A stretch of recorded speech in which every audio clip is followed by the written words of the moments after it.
ready for game 4 of this first round. Tim Hardaway and Dan Marley in the backcourt for the Miami Heat. P.J. Brown, Alonzo Mourning, and Jamal Mashburn in the forecourt. For the New York Knicks, guard Allan Houston has had a fine series. Kurt Thomas, Patrick Ewing, and Larry Johnson up front. Now let's send it over to Craig Sager. No score opening minutes. The Knicks leading 2-1. Need one win in the next 2 to wrap up the series. Marley hitting a 3 to start it. And you pointed out how the three-point shot just hasn't been there for them. Defense by Mourning there, but the Knicks get a new clock. 13 on the shot clock, and Patrick Ewing, who is the Knicks' leading scorer in game 2, is definitely frisky when he catches the ball. Here is P.J. Brown with the short-range jumper, which he has become accustomed to. 10 before the Knicks with a 24-point trouncing in game 3. Allan Houston, and when he's gotten off to a good start, the Knicks. There's a bounce pass from Johnson to Thomas. 9 on the shot clock, and Charlie Ward has hit his 3rd three-pointer of the series. Getting the loose ball. Down low, Thomas with the baseline jumper. Oh, this guy has a good presence down inside because of the what I like about the offense so far. They have not been able to get into the painted area with any kind of easy shot attempt. See, they've had a ton of jump shots. That's one of the few that... And Ewing lost the ball, so Brown on Ewing did a good job. And now the Heat, Marley fires a 3 and hits. So Dan Marley has hit 2 from downtown after starting the game 2 for 12 for the series, and a foul as well, and a chance for a 4-point play. Well, I'm happy for Marley because we know the energy that he's expending playing Houston and then also Sprewell. The guy's playing with 2 cracks. Weatherspoon, Marley, and Causwell, the 9-year pro from Temple, and Hardaway hitting the 3 from the corner. Tim Hardaway from beyond the arc, leading by 3 points. Sprewell finding room to shoot, and he scores. Sprewell, who was the high scorer in game 3 with 20. 4 minutes remaining in the first quarter. The Miami leading by 1. And Hardaway hits another 3, and you can see the confidence etched on Tim Hardaway's face. And Pat Porter driving the basket, feeding Weatherspoon, and the 2 veteran additions before the season started. A fine for the Heat this year to get Terry Porter. Here is Sprewell driving against Askins, and the rebound. Thomas puts it through. Kurt Thomas on the follow-up. While he was starting, now he's back, but for whatever reason, he's getting backup minutes. Sprewell with the turnaround, getting his 2nd basket. Want to remind you that Sacramento and Utah, what a series that has been with the Kings for the Miami Heat, but it was a good move by Voshon Lenard. And here is Chris Childs hitting a 3, an unlikely 3-point position. Get with him. In the playoffs, he hadn't been shooting the 3, and right now, Voshon Lenard comes back and hits the 3. Reason Lenard hasn't seen more or so. Thomas with Camby, Sprewell, Larry Johnson, and Chris Childs. And no one picked up Porter as he drove to the basket. See, he gives you that little hesitation at the top. The size advantage on him, trying to take advantage, and it is blocked by Mourning. Alonzo Mourning. Remember, the Heat won game 2 because of their defensive play, and they're leading in this game for the same reason as Mourning goes underneath. Lenard got a piece of it, and the shot is missed, and a new clock, and Kurt Thomas lays it in. So the Knicks got it off in time, and Thomas picking up the loose ball.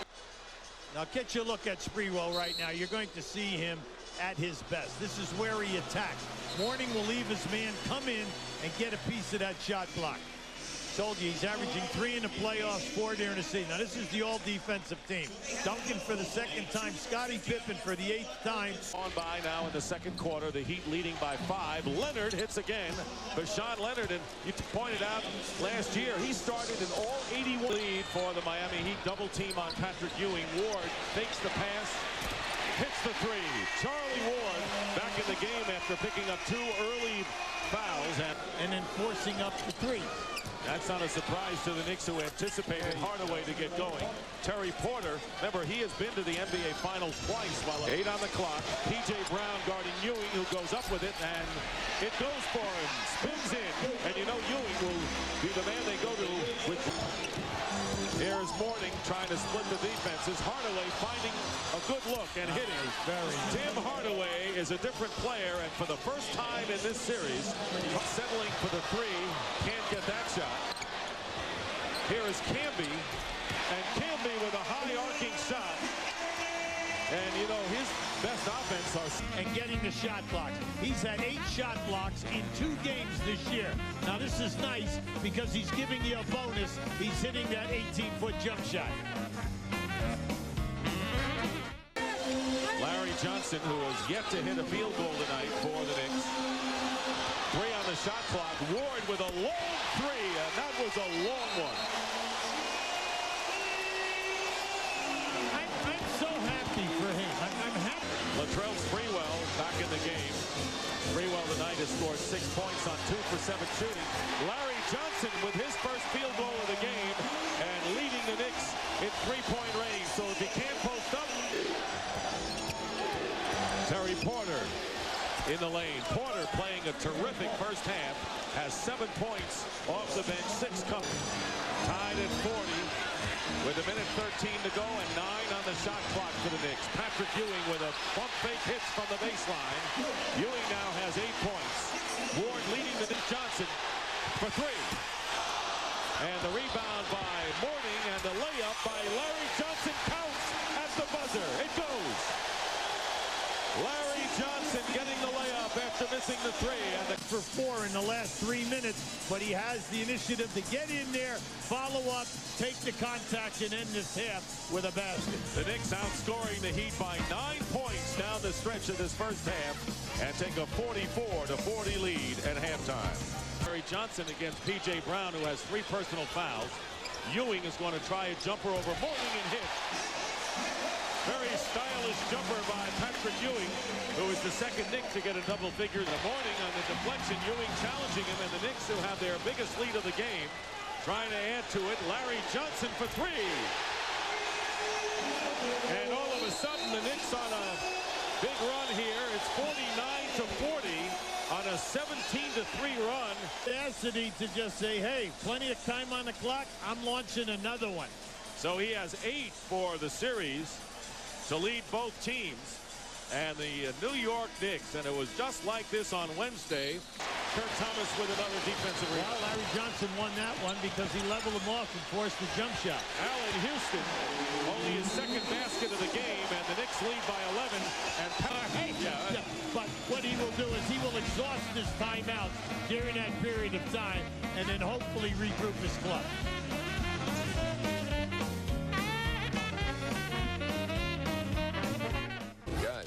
Thank you, Ernie. Appreciate it. And here is Alonzo Mourning getting the basket, and the second quick timeout called by Pat Riley. The defense can attack Mourning anytime that he makes a move. P.J. Brown, nice, who really has become effective this year, hitting that medium-range jumper and trailing by 6 points. That was Mourning on that strip. And Marley throwing the ball, nearly throwing it away, and then Mashburn hitting a 2-point basket. So the double team. Miami rotating very well defensively, and Larry Johnson foils it all by hitting his 3rd 3-pointer as time runs down on the clock. And boy, being shadowed by Chris Childs. Screen set by Mourning. 6 on the shot clock. Mourning, good look over Ewing, and Alonzo Mourning now with it 10. There's no way that Ewing can play him because he'll always give him the distance. Quarter we've seen. And this is what everyone has expected, that every game would be. There you go, big fella. He knows, as Alonzo Mourning, that Patrick Ewing does not have good lateral movement with that injured Achilles tendon, and Mourning taking advantage. Allan Houston, who has not had a big scoring night, hitting the jumper here. So Houston now with a pleasure to watch him shoot the ball.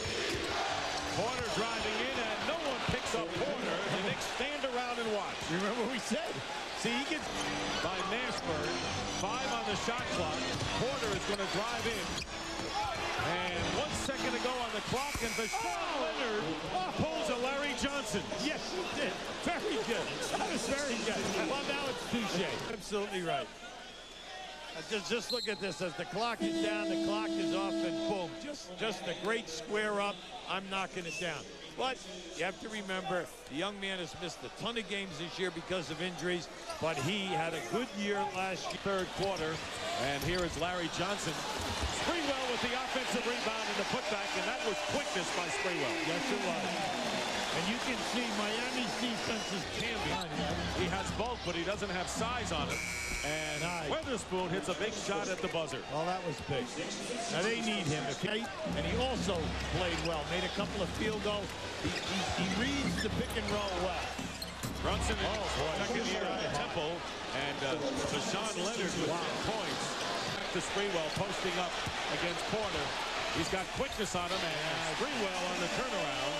So Latrell Sprewell with 10 points in the game, and the Knicks break the shuffles it out, and Lenard, plenty of time on the clock.